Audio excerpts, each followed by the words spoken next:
Hello, everyone, and thank you for joining us for today's session. My name is Danny, and I'm the event planner for the New York Reactor Space. Before we start, I have a few things to go over. Please take a moment to review our code of conduct.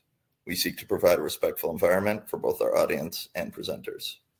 We encourage engagement in the chat, but please be mindful of your commentary, remain professional, and on topic. Useful links will be shared in the chat. The session is recorded and will be available on demand in 24 to 48 hours on the Microsoft Reactor YouTube channel. Which brings us to today's session. It will run for approximately 30 minutes with time for questions throughout. I will now turn it over to our speaker for introductions.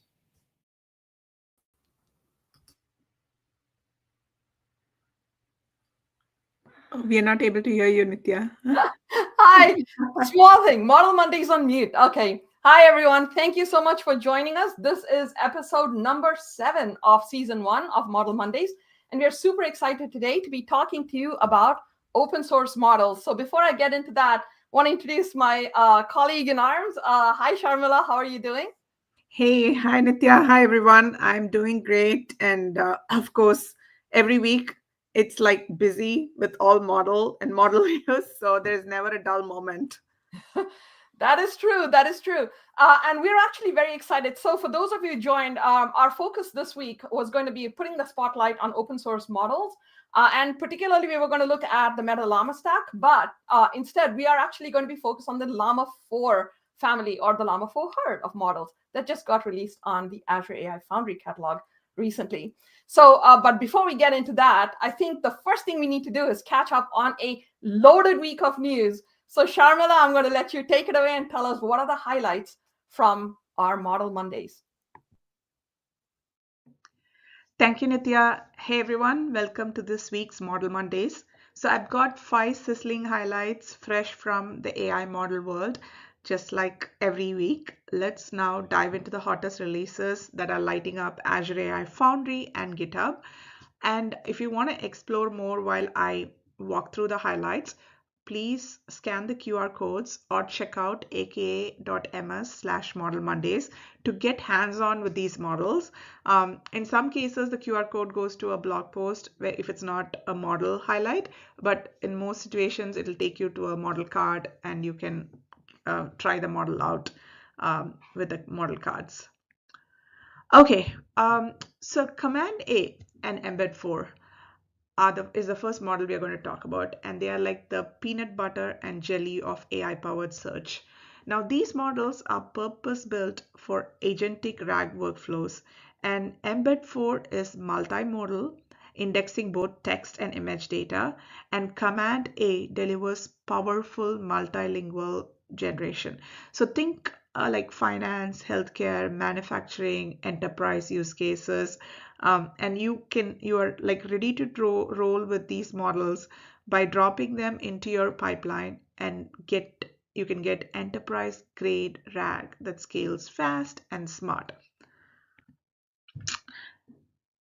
And last week you would have heard about us talking about in MAI DSR1 model. Now this is enterprise grade safety meeting open weight flexibility. So MAI DSR1 is the newest variant of our DeepSeek R1 model, and it is fine-tuned by our Microsoft AI team for safe enterprise use. So it handles blocked or sensitive topics with way better responsiveness, up to actually 2.2x better than even the DeepSeek base DeepSeek R1, and it matches Perplexity's R1 1776. And the kicker is it keeps its reasoning sharp while reducing harmful content more effectively. So try it today on Azure AI Foundry or even on Hugging Face, and think about it as safety without sacrifice. And smarter, faster, more efficient, your AI got just a brain upgrade. but with the OpenAI's latest GPT 4.1 and o4 and o3 mini models, which are now available on Azure AI, OpenAI service and on Azure AI Foundry. Now, GPT 4.1 brings like next-gen reasoning and context understanding, and o4 mini is lean, fast, and budget-friendly, so perfect for developers building with scale in mind. So if you need cutting-edge coding or math LLMs, now we have like at par math LLMs with the OpenAI models as well. So look no further. Now, one like pivoting slightly from model launches, I want to talk about our GitHub Copilot. So in the last 7 days, all the models that I previously talked about, like the OpenAI models and all the other models that I talked about, they are now available in GitHub Copilot. And in addition, Google's top model also landed on GitHub Copilot. So GitHub Copilot chat users can use Gemini 2.5 Pro, and Gemini 2.5 Pro is known to be strong in reasoning, math, and code, and it's already live in the public preview of GitHub Copilot. So it's perfect for developers needing help with complex logic or benchmarking new ideas, and no extra installs are needed, just code and go. And finally, the last but not the least, we want to, of course, talk about MCP. And so the Azure MCP server that we had launched last week, it's like giving your AI agent a backstage pass to Azure. So with the Azure MCP server, your agents can now talk directly to Azure services like Cosmos DB, app config, and storage using natural language. So you can ask questions like list my storage accounts or query my blogs. So it's like the glue layer for agentic workflows across Microsoft Cloud. And you can now try it via aka.ms/azmcp. So that wraps up this week's model highlights. We would love to know which one you're going to try first, like Command A for RAG, GPT 4.1 for logic, or MAI DSR1 for enterprise safe AI. Please post your use cases and what models you're going to try. We would love to learn more. And now I hand it back to Nitya.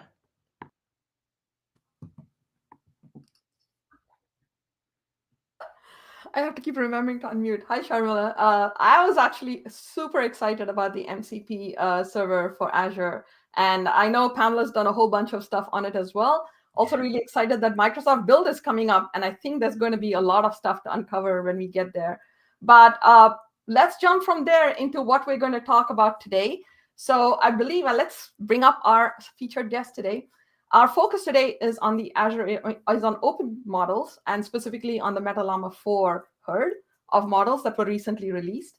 So I want to invite Pamela Fox, who is a principal cloud advocate in one of my peer teams right here at Microsoft.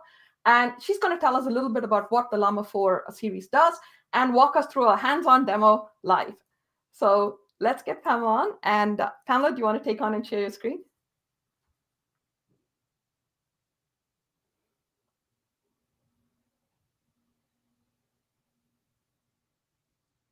Okay. You're I just want to make sure. Yeah. Yeah, now you're good. Okay. Oh, you're not able to hear your audio. Oh, yeah. Pamela, we're not able to hear your audio.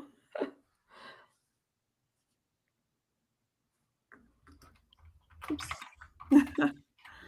I don't think she can hear us. Okay, so let's actually ping her and kind of like, in the meantime, let me see if I can walk through and put the deck on this. Give us a couple of minutes. So in the meantime, Sharmila, like, can you tell us a little bit about what we might expect to see at Build in all of this? Like, I think there's going to be a lot of interesting model-related sessions out there as well. So are you going to be there? Yes, I'm going to be there. A lot of there's going to be a lot of focus on agents, and there's going to be, of course, a lot of conversations happening around reasoning models. Like we are planning to show reasoning models, and I know Nitya, you're working on lab demos and all that. So there is going to be interesting work happening around a lot of the hot topics of the day, with like agentic workflows, reasoning models, and more.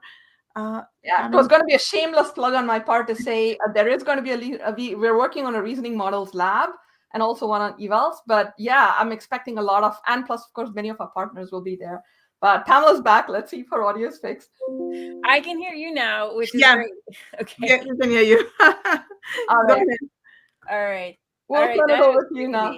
I've streamed so many times, not had that particular issue. All right, let me share my screen again. All right, thank you everyone for bearing with us. All right, so let's go back, talk about this. Awesome. All right, so I'll be welcoming the Llama 4 herd and doing this on behalf of Alexander, who's from the Azure AI Foundry team, who's on a plane right now, so he can't join, but he'll be in the office hours later this week. So the Llama 4 herd currently has the Scout and Maverick models that are both multimodal models that do really well in the benchmark. So a multimodal model is one that can take both text and images. And yeah, in these models, there's two main model classes, right? So we've got the Scout model and the Maverick model. And they're both multimodal models, but they do have different numbers of parameters. And the thing that's really interesting about them is that they do use the mixture of experts architecture, the MOE architecture. And that means that, they have a large number of parameters total, but they only activate a subset of those parameters.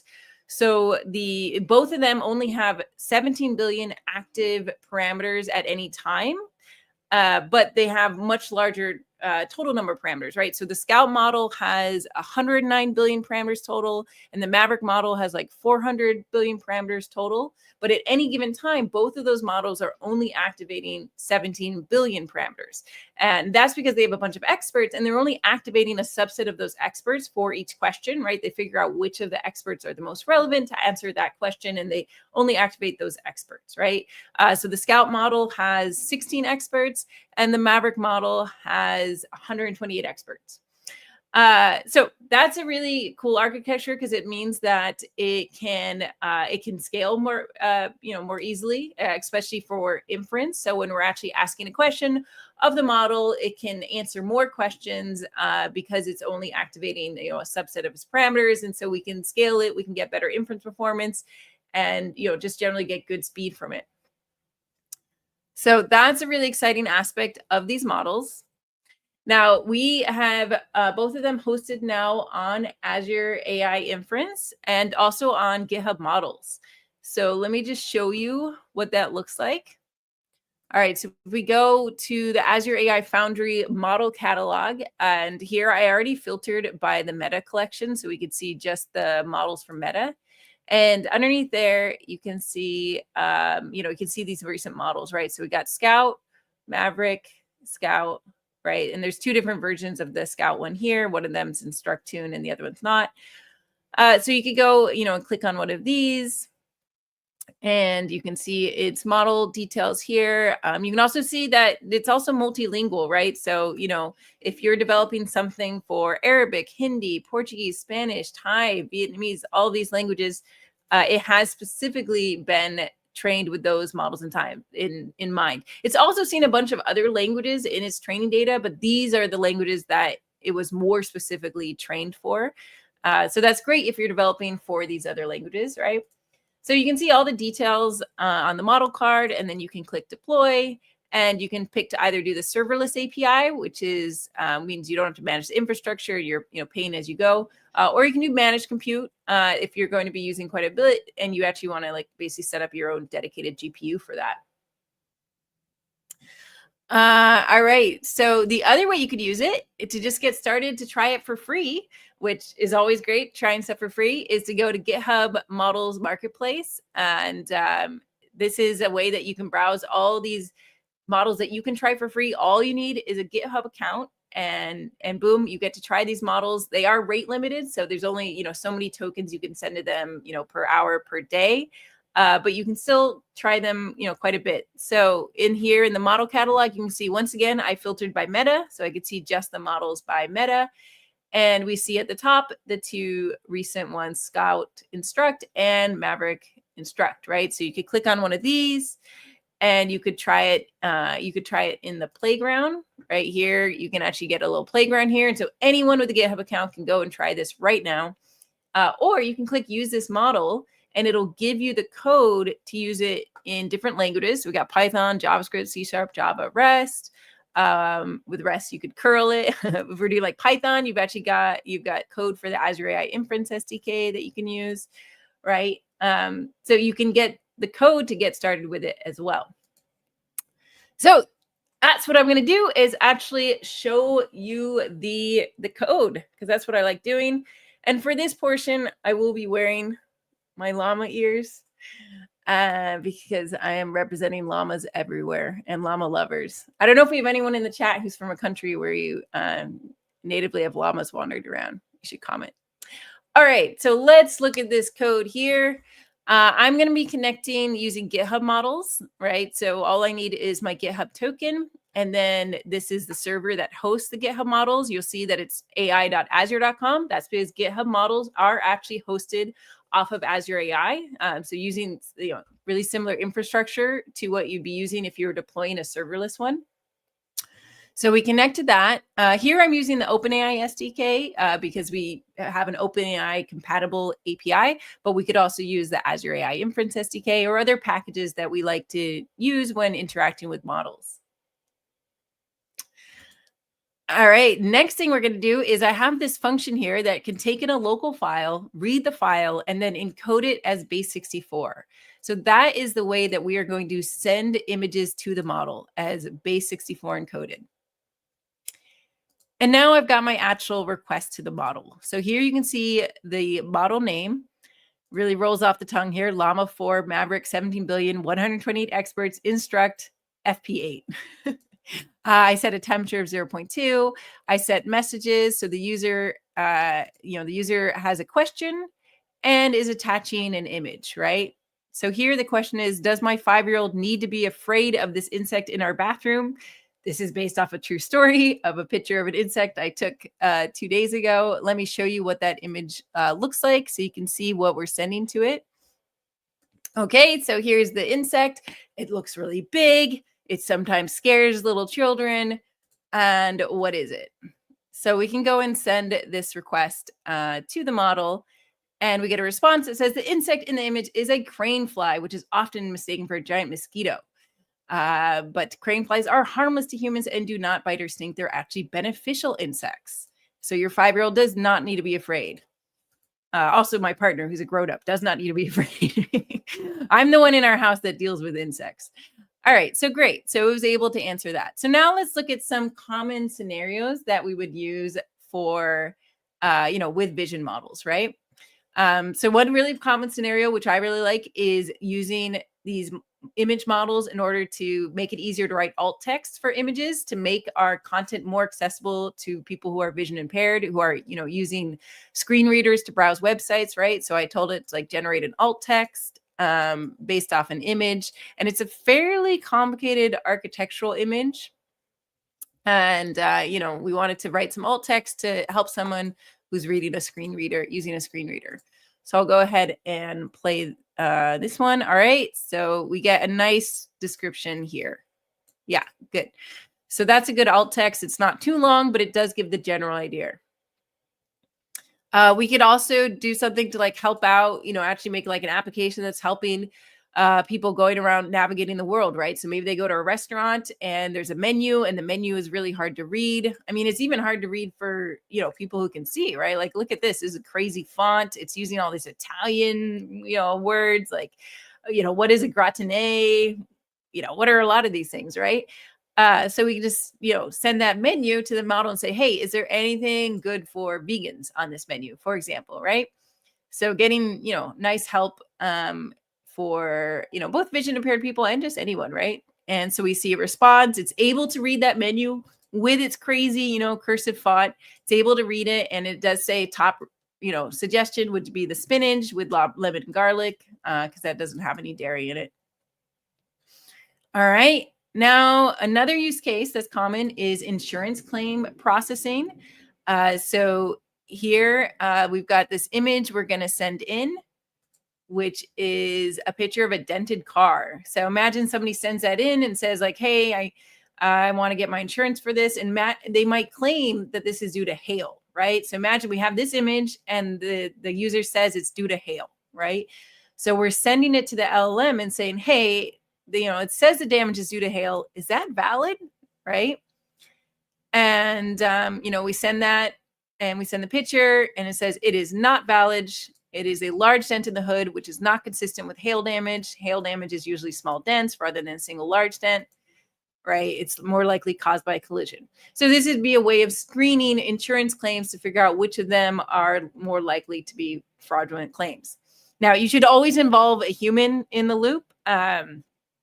And whenever it involves anything with insurance, especially with like fire insurance, I have a mail on my desk right now from our fire insurance and earthquake insurance where they really always want to remove our insurance. So you want to be really careful with anything that's affecting someone's livelihood, insurance. But you can use this as a first pass in order to say like, oh, this is likely to be an invalid claim. Finally, we could use it for like data analysis, graph analysis, that sort of thing, right? So here I have a picture of a graph that shows global tree cover, annual loss. And I said, okay, what zone are we losing the most trees in? So here I'm checking how well does the model understand a fairly complicated graph that has, multiple axes. It's using the stacked bar chart approach and, it can be a little tricky to understand. And what you'll notice is that you can actually kind of see its reasoning, where it's kind of saying like, okay, this is what I observe, and here is my conclusion. Finally, similarly, we could use a look at a menu, right? So here, if we have, this is an inventory from the local plant nursery. So it's a list of plants, and it's a fairly complicated table, and using papyrus as the font and not a very high resolution, right? So how well does it do with that? So let's take a look. So I said, what is the cheapest plant? So that means it's going to have to read the table, read across the rows, look at all the prices, and then figure out which of them is actually the cheapest one, right? And it even tells you the process here, right? So it says, okay, I'm going to identify the relevant candidate. I'm going to scan the price column, going to compare prices, determine the cheapest plant, and then it says the cheapest plant. And this is correct. This is actually correct. This is the cheapest plant. So it was able to read that whole complicated table. Now, similarly, if we had a PDF, right, you might think like, okay, this is all images, but I'm dealing with like PDFs and stuff like that. Well, the thing is, like most things, you can turn into an image if you really need to, right? So in this case, I'm going to be doing the same connection here. I'm going to install Pillow and PyMu PDF, which are two Python packages that can help us with opening PDFs and doing image conversion. So what I do is I open the PDF, right? So, I've got a PDF over here and it's got a bunch of pages in it that look like the one I just showed you. So I open that up and then I save each of those pages. And actually I already did that. So I've got them all locally. So that's where that, page 0.ping came from. That was actually from a PDF.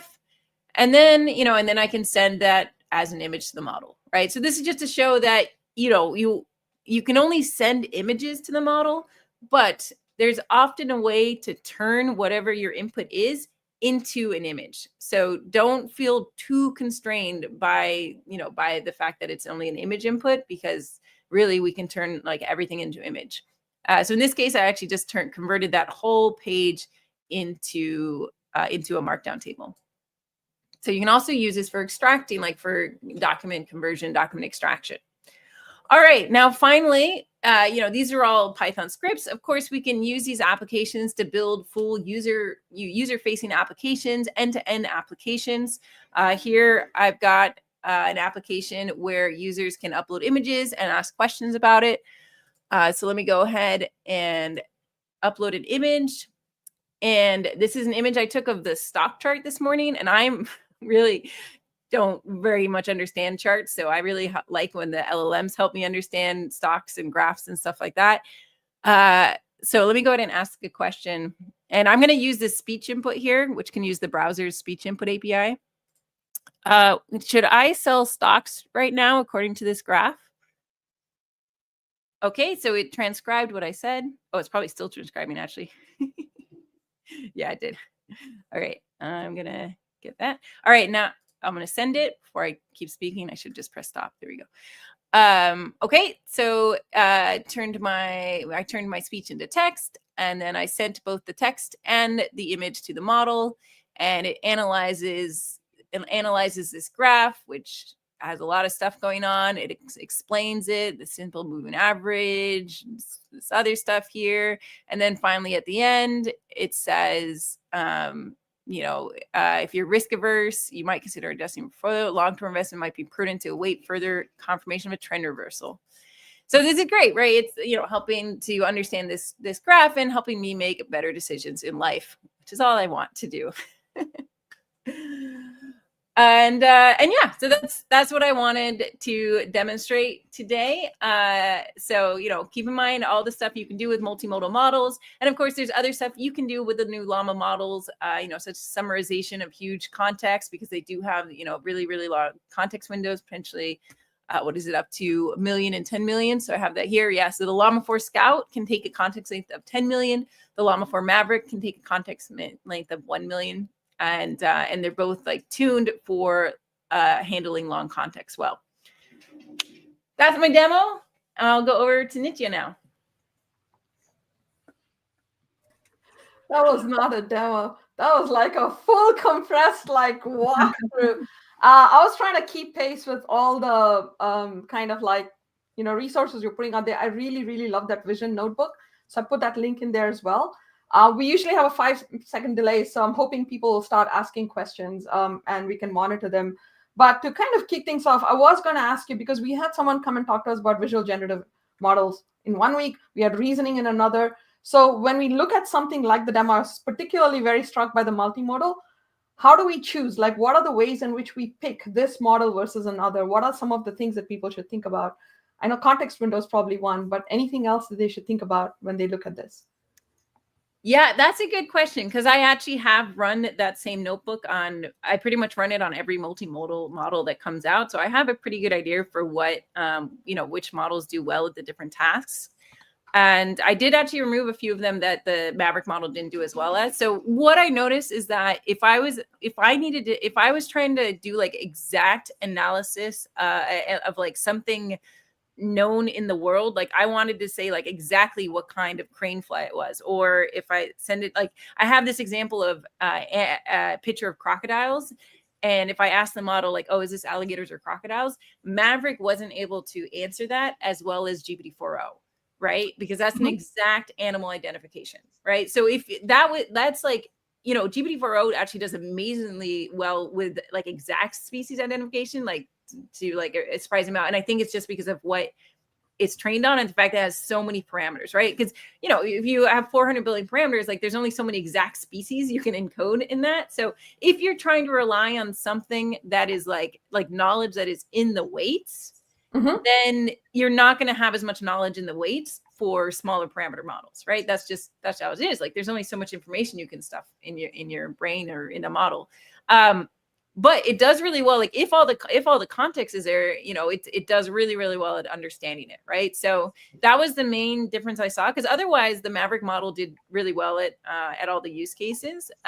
It was just exact species identification, relying on knowledge in the weights, that it wasn't as strong as the larger models.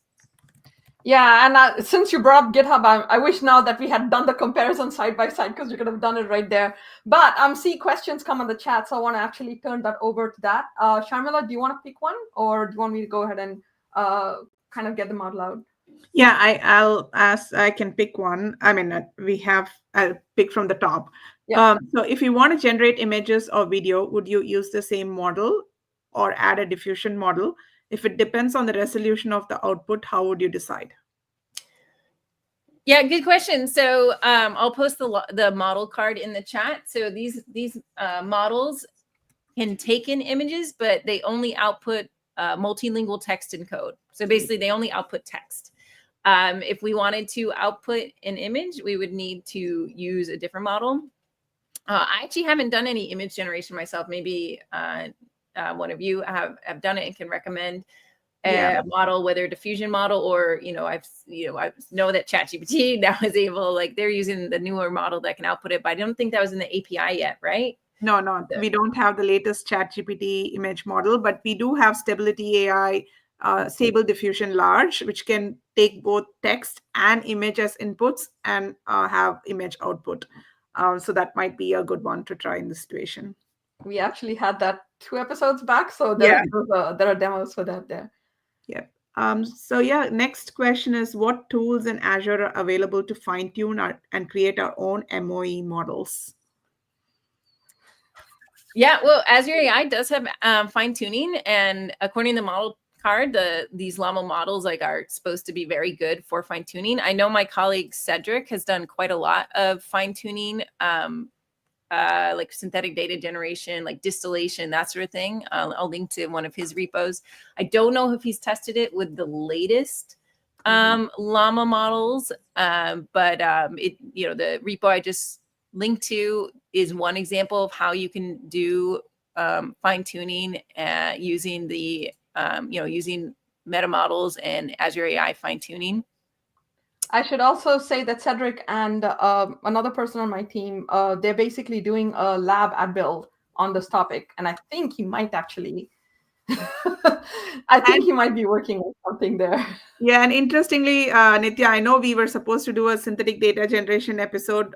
Looks like even last week, few people had questions around it. This week we are having questions, so we should think about it in our upcoming. We absolutely should. And one of the things we're taking away is that there are lots of tools. I think the lab that will be at Build will look at what's Onyx, and then for data generation, we looked at AI Toolkit last time.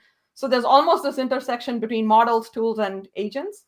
Mm-hmm. So hopefully we get to kind of look at that a little bit more. So I have one last question. Let's just take it and then wrap it up. Can we use a multimodal model as the base model for an agent in Azure AI Foundry? Can we? I don't think there's a demo yet for that, but that is a good question to bring to the AMA, unless you've done anything with multimodal. I don't think so. Funny thing is, I was actually going to ask Alex that because he was answering our questions on the plane. I was about to ask him that. I was like, can we use these as the base models in Azure AI agents? So I have the same question. I haven't tried it yet. I think it's a great question. One of the reasons I thought it might not work is because so right now, at least when these Llama models are on Azure AI Foundry and GitHub models, you can't use function calling with them. Yes. And I think that's just because the function calling that they put in the Llama model, like they did, according to the model card, have some sort of function calling support, but I don't think it's compatible with the kind of function calling that we expect. So, normally when I'm using a model for an agent, I typically do pick a model that I can use function calling with, because agents often use function calling behind the scenes in order to get a really accurate decision of what they're going to do next. So that would be I would think the multimodal aspect should be fine, because we can already use stuff like GPT-4o, right? Mm-hmm. GPT-4o is a multimodal model. I think the bigger question is, can we use these multimodal models, given that the function calling, their function calling isn't supported yet with the Azure AI deployment? I think that would be the bigger blocker for it. So that is a good question. So my question would be, can we use models for Azure AI agents even if they don't support function calling? Yeah. I don't know the answer to that. Yeah, we can definitely. I think this is a good way to wrap it up, because we will have our AMA on Friday, and Alex will be joining us. Hopefully he can take some of these questions and answer. And he's also the product manager, so he can give us, if there is a roadmap and vision for that, he can let us know on that as well. Yeah, and I think we're about to wrap. So just want to say a couple of things. First, definitely do show up. We have, first we should tell you what's coming up next. Next week will be last in the regular season. This kind of concludes season 1's regular series with our 8th episode. This will focus on Nixla time gen forecasting models. So do join us then. You can register by going to https:/model-monday/RSVP. And then kind of, if you had questions, if you had a chance to go check this episode out, the replay will be available on the same site. Do join us for an AMA on Friday at 1:30 p.m. on the Azure AI Discord. So you can just join the Discord by going to this link, or you can go to ak.ms/modelmondays-chat and join us there on Friday at 1:30 p.m. for a more interactive discussion. And I'll leave you with the 3 links that you need to know if you want to kind of like check back on the previous episodes, join the conversation on Discord, or explore any of the previous episode live streams right here on YouTube. And with that, any final thoughts, Pamela and Shamila, before we wrap? No, I just want to say thank you so much to Pamela and Alex. I know he's not here; he's on a flight. But to be honest, we were expecting to have another speaker from Meta. Unfortunately, they were not able to make it, and Pamela and Alex kind of helped us get this episode going. And they did Pamela, you did an amazing job with the demo. Thank you so much. Woo, go Llamas. Yeah. With that, I think we will wrap the stream. And I think we'll see you on the AMA. So don't forget to join the Discord and check out ak.ms/modelmondays for all the resources right after this. Oh, there's one more question. Does it read medical imagery before we wrap up? I usually don't test with medical imagery because it is the most, it's the one you really want to be careful about. Because I know with some of our AI products, we will specifically say you should or shouldn't use it with medical imagery.